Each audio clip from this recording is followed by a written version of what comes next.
umuk dening Dian Korpriyaning Nugraha.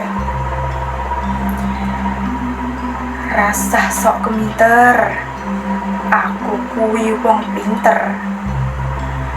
Yen macem-macem kowe bakal tak pinteri. Rasah sok sugih, sugihku ora kurang. Yen kowe nglunjak tak tuku duitmu. Bisa luwih cepet tinimbang liya. Aku kok luwih sugih tinimbang liyan. Aku kok bisa ngalahke mungsuhe. Aku kok luwih mulya tinimbang tanggane.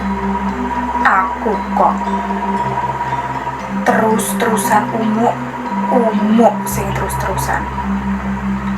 Aku kok nek ora ana aku kuwi kabeh ora bisa rampung. Aku kok terus ora ana enteke.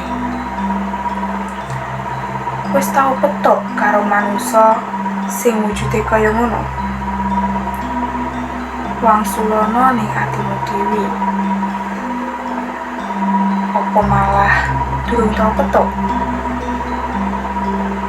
Aja-aja manusiane kuwi kowe.